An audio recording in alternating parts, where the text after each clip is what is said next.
channel you asked for it. You wanted a review of comparison review of a hybrid family SUVs. So here they are. These are the new Honda CR-Vs, and as you can see, they are much better looking than the previous generation. Much more sleek, much more luxurious, much more minimalist. And so, well, Honda states that they are still an SUV C category, but I checked the dimensions and really they are SUV D category because they are almost exactly the same size as the outgoing BMW X3. So let's have a closer look at these new models. So also, you can see from the design is that the aerodynamics of the car were improved. You can see that by the general shape of the car, but also by the aerodynamic equipments like is this air curtain that is very usual.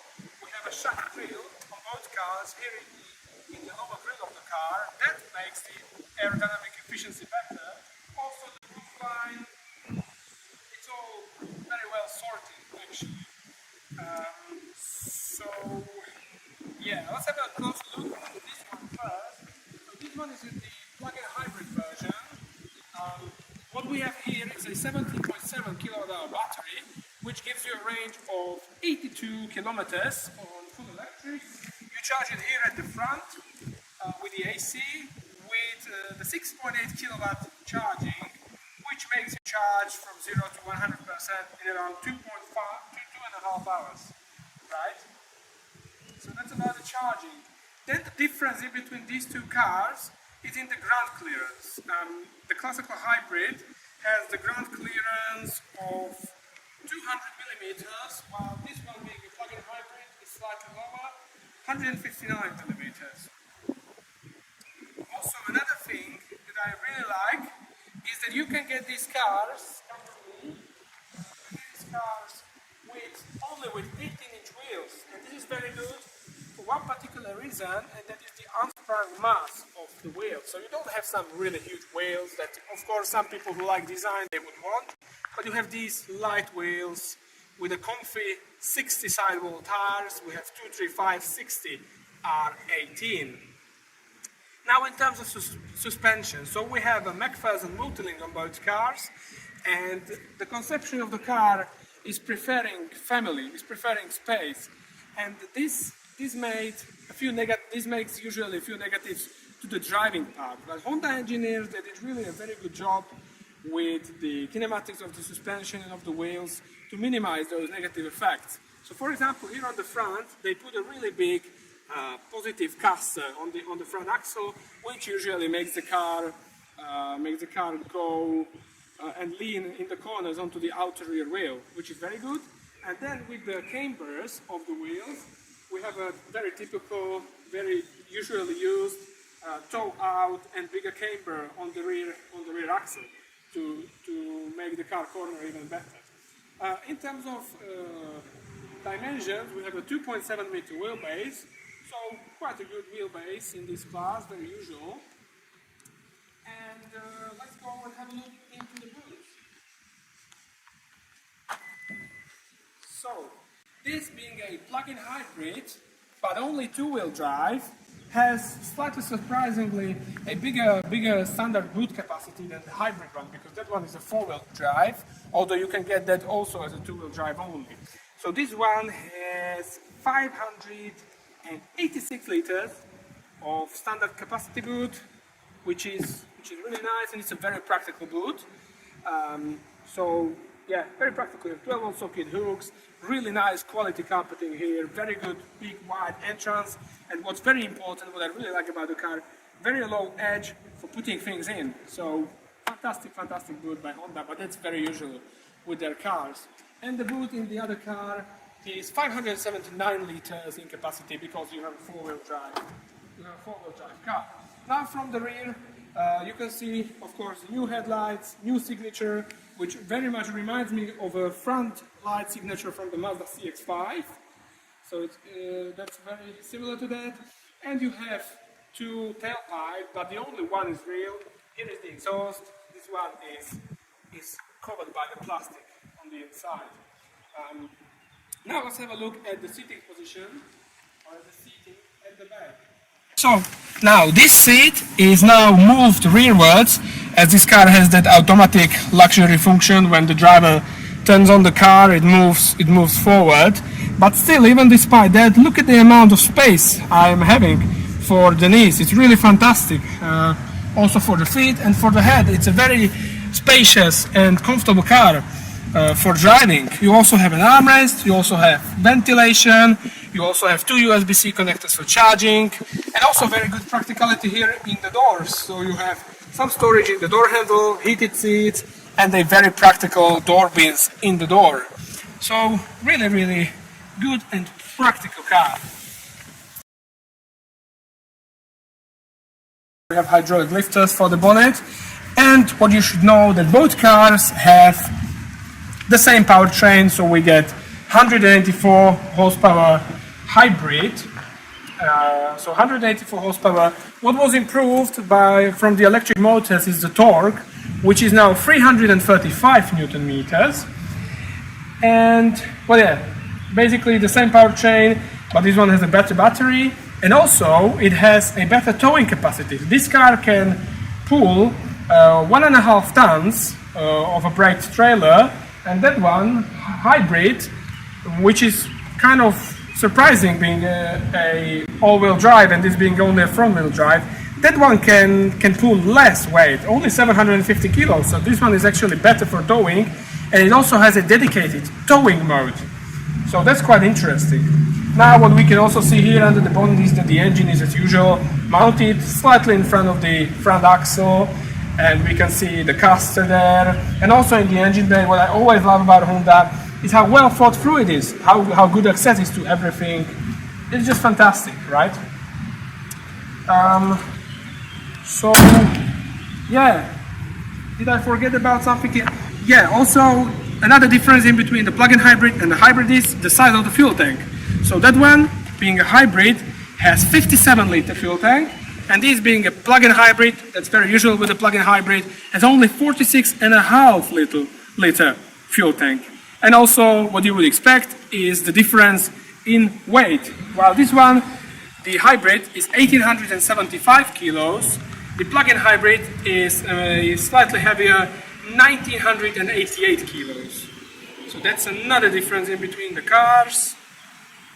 Well, and I guess that's about it to the cars. What I also should mention is that they are much stiffer than the previous generation, both the chassis, the suspension. Also the difference is in the suspension. So we have the adaptive suspension, adaptive damping here, and we have the FSD damping, frequency selective damping here in the classical hybrid. So yeah, anyway, that's it to the closer look. And now let's drive the cars and let's see how they are driving day to day. So, and we came here to our local mountain pass, and let's see how competent these new SUVs are in the corners. First, I'm gonna take the heavier plug-in hybrid to see how it drives. Let's do it.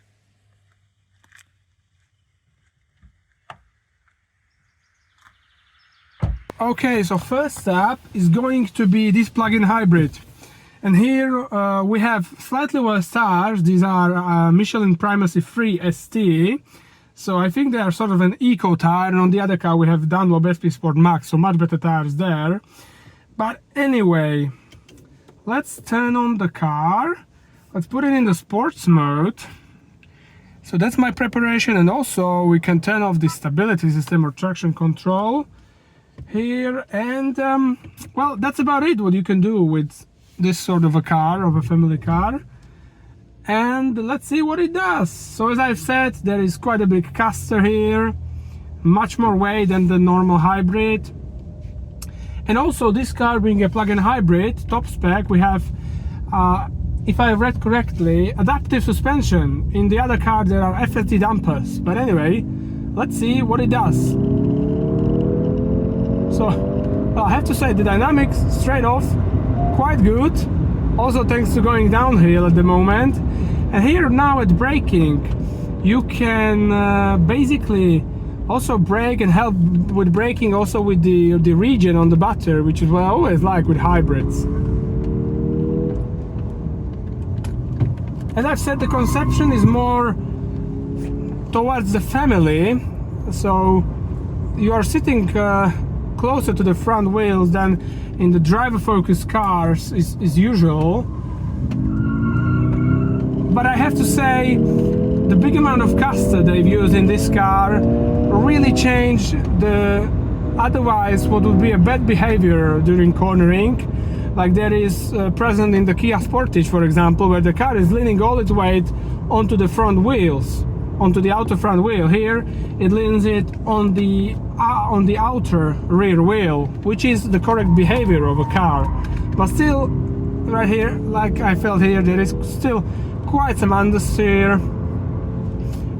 Yeah, because still the weight is more on the front, more front biased, right?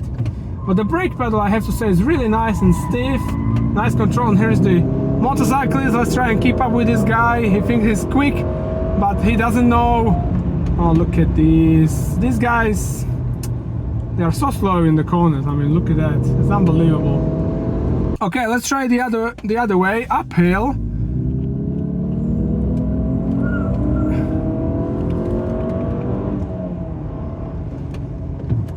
So one thing, very nice. One thing I'm very pleasantly surprised in both cars is the body control.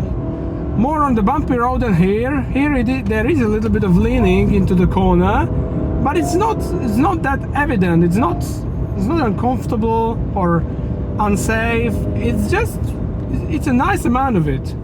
It's really not bad for an SUV. So here, yes, we lean onto the outer rear wheel, which is nice. The power is, I think, sufficient. You have a typical Honda engine sound of the 4-cylinder. But I have to say, it's very nice. The steering, while a little bit numb, is very precise. So that's good. But yeah, it is numb. It could give you slightly more information about the driving, to be honest.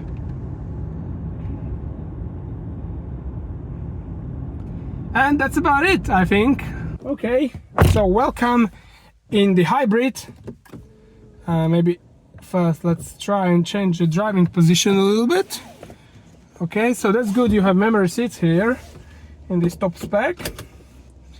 Right, so in this car, as I mentioned, we have better tires, the Dunlop SP Sport Max. We are lighter at 1875 kilos, which is still quite high, but come on, we have 4-wheel drive and it's an SUV. And also in this car, what's actually quite nice is that it shows also what sort of how much power goes to each wheel. So that's kind of interesting. The other car is 2-wheel drive, so it cannot show that. So as always, turn off the stability control, put it into sports drive. And that's another cyclist. These guys are so slow. Okay. And also, what you need to do in between each drive is to turn off the lane assist. Otherwise, you're gonna crash very badly when driving. Okay. Now let me just put it back to that setting. Where is it? Okay, so there is nothing coming. I think we can go.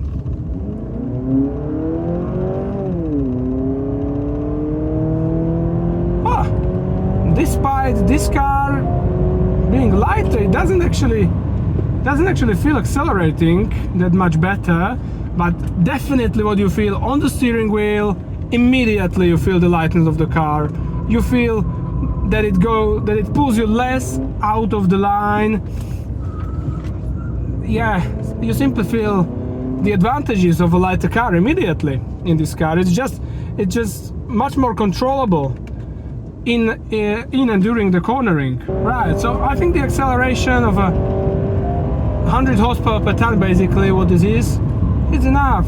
And very good brakes again, very good stiff steering pedal.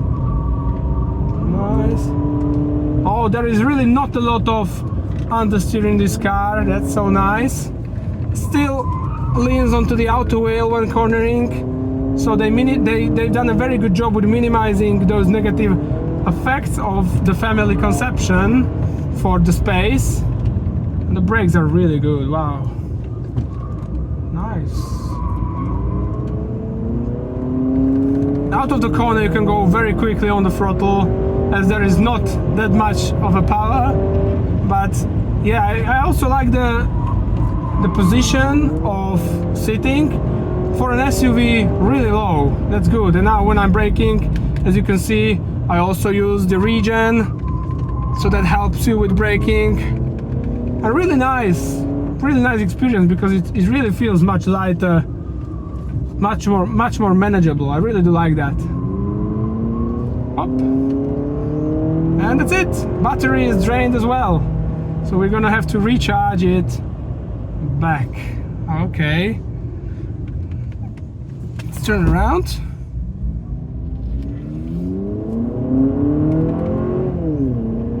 And let's try it uphill. We have an AC on. Let's turn it off to give us a little bit more horsepower. Oh, this is much better in the corners, this thing. But I also think quite a big difference makes the tires that are on this car, as they are much better than those other on the plug-in hybrid. Oh, but here now, with the no battery, this is really low acceleration at the moment. I don't know why. The plug-in hybrid had much more grunt in this aspect.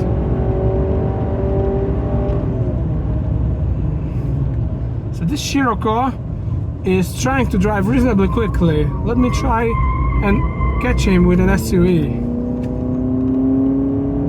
This is a Honda, and it for sure can do that.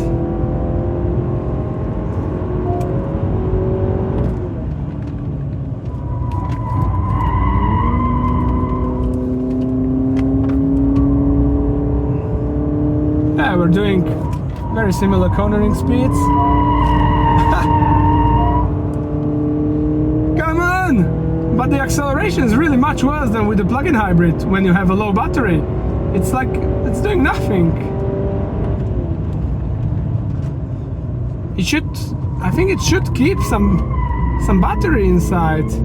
Wow, but the rear is much more fun. It can even rotate much more than with the plug-in hybrid. I do like that.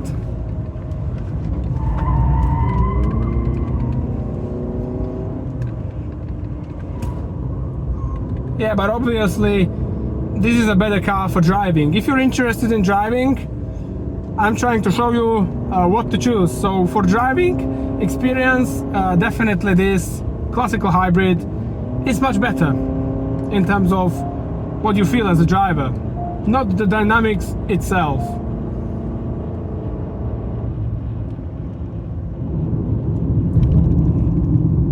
Okay, that would be it for the fun.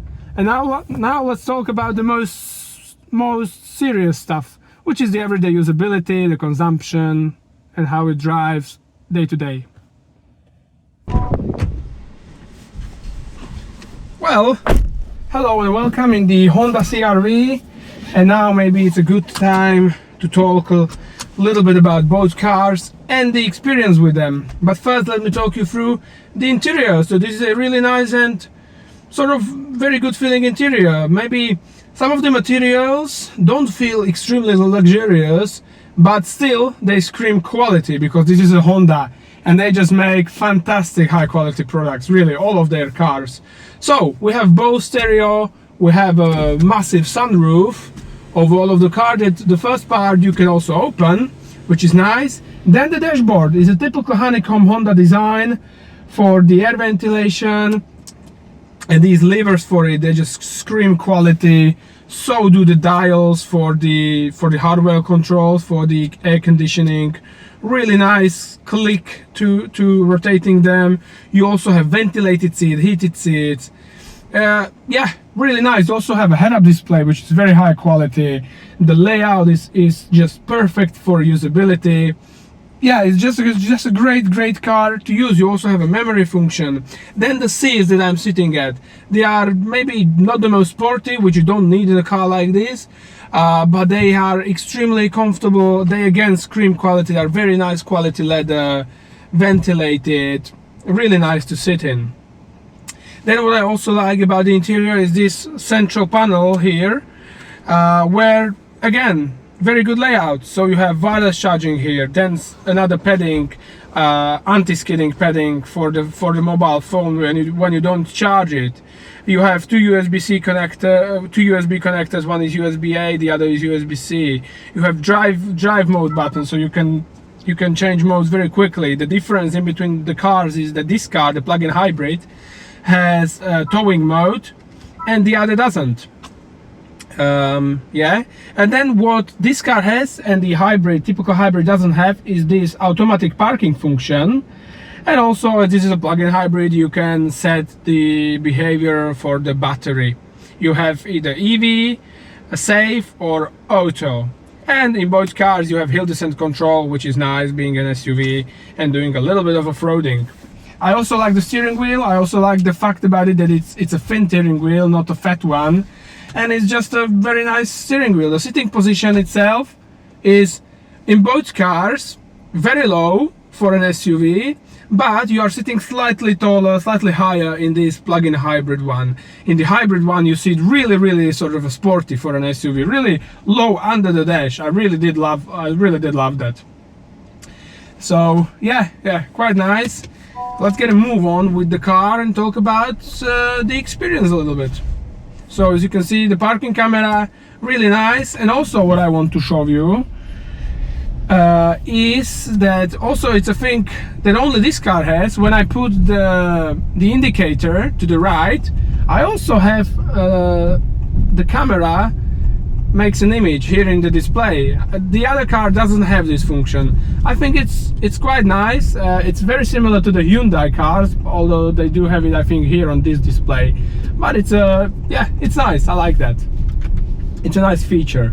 So I didn't have time to take both cars really for a test of consumption, and when I was deciding which one to take for a trip to Budapest that I did, I decided I will just take this plug-in hybrid. Being a two-wheel drive, I didn't need four-wheel drive, and I thought that despite being more heavier, it will have still better consumption, which actually I think was true, as I started the driving with a full battery, so in ideal conditions for the car, and we came back with a fuel consumption of only 4.4 liters the whole trip, and it was basically city and motorway only, because we were driving city there, city here, and then motorway in between at 135 kilometers per hour. So this is an amazing number for the fuel consumption. But yeah, it's really nice. But both cars, they are just fantastic in the efficiency. So this one you can drive in the city with a charged battery. For that, what the manufacturer says, 0.8, 0.7. It's fantastic. In terms of range, let me tell you the range for this. It should be 82 kilometers at full battery. I achieved even better than that. That's absolutely incredible. So I didn't even have the battery charged at full. There was still a few lines missing to it, but it was showing 84 on a full charge. So even better than the Honda says. So really fantastic efficiency by this car, I have to say, right? And then when I have a discharged battery, I was driving for 4.4 liters. This is even better than if you had a diesel car. So really amazing. The only bad thing about this powertrain is that you have a significantly smaller fuel tank, only 46.5 liters, where in the other car you have 10 liters more, and you do feel that, right? And then in the classical hybrid, that one is a lighter car. In the city you can drive it under 5 liters, 4.7, 4.6, really nice. And then, well, I didn't do the longer journey in it, but I suspect you could do, like with some other SUVs, you could do motorway for, I don't know, up to 7 liters, and you could get overall consumption of 5.2, 5.3 liters. So I think it's a fantastic efficiency by both cars, really. And also what is fantastic is the damping of both cars and the body control, which I was extremely surprised. So there is a difference in the dampers of both cars. So this plug-in hybrid, being a heavier car, it gives you it has the option for you to basically set the behavior as you want it, because it has adaptive dampers, and the other car has normal dampers. It uses the FSD, frequency selective damping, is what the hybrid uses. In both cars, this one particularly in the sports mode, they have extremely good body control. It's like you're driving some of the sports saloons of the past. The body control is just amazing. The stiffness and the stability is just great. I mean, on the bumps and angulations, you don't feel the car bouncing or jumping on the way up when you drive over it. It's just extremely well controlled, and I absolutely am staggered by that, by both cars. It's extremely good compared even to many of their competitors. Really good body control. Of course, what is also good is the steering. While being numb, it's very precise. You can steer the car very nicely, and you have a good stability thanks to a fantastic kinematics of the suspension and the geometry of the wheels the Honda engineers did. Then, maybe to talk about the difference of the feeling of the driving. Of course, this being a heavier car, that's what you feel. You feel it on the steering wheel, you feel it when changing directions. You just feel with steering the car that it's a heavier car. That's very natural. When I sit from this car to the hybrid, I immediately feel I'm in a lighter car. It's much more maneuverable, it's much more manageable, even mid-corner. It's actually, I would say, nicer to drive in the corners, right? So then it's up to you what you like. This one feels on a bumpy road, really like it's rolling through the bumps. It's really like a tough guy. The other one is just sort of it's stiff and it's jumping a little bit like a goat. But both of the cars are quite stiff, yet still very comfort. It's that sort of a stiffness that doesn't make the body move too much, and it's just great for the driving. So I'm extremely happy by both cars, right?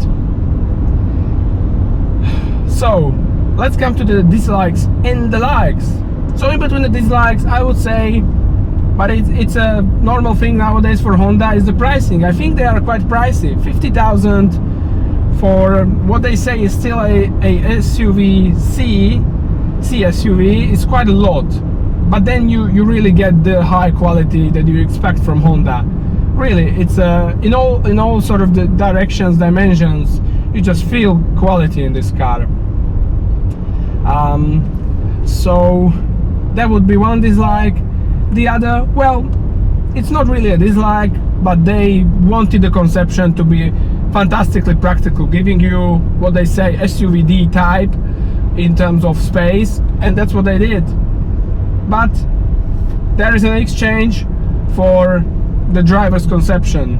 So I would say that would be another dislike. But then the likes, as I've told up until now, they are just great cars, both of them. So maybe that gives you the one last question, or gives it to me rather than you. You can decide on your own. Which one would I actually take? Because it's very even in between both cars, and it's also slightly strange because that car, the classical hybrid, is a four-wheel drive, but has worse towing capacity, which some SUV owners need. But this, being a plug-in hybrid, only a two-wheel drive, has better towing capacity and actually has a dedicated towing mode. But for my needs and for my view of the car, and this being an SUV, so I'm not expecting it to be really a driver's car, I would probably take this car.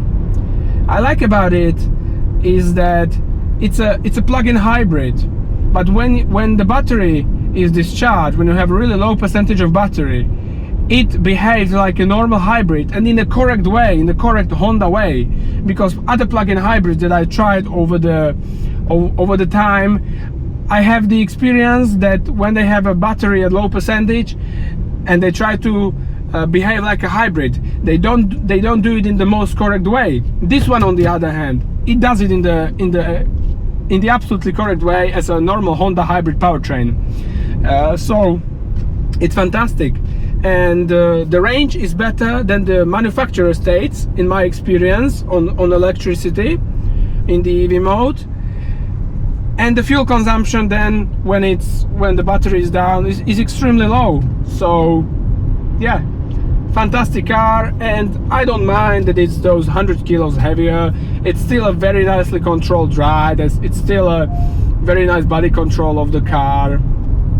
So yeah, this would be the one I would take, and I think that would be it to the Honda CR-V. Any cars that you would opt from these, it's a fantastic car overall. It's just up to you which powertrain to take. So really one of the probably the best car with Mazda CX-60 in its class. So if you are considering cars of this class, and if you are really thinking by your brain, so you don't want to overpay, it's either this or the Mazda CX-60. These are the best two offers in the class that offer you extremely high quality for a very reasonable price. So I love both of them, and I think this new CR-V is also a massive step forward in terms of design. It's much more sleek, much more elegant, much more dignified.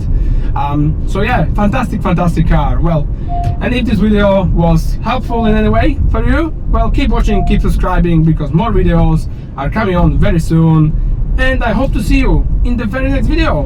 In the meantime, take care and goodbye.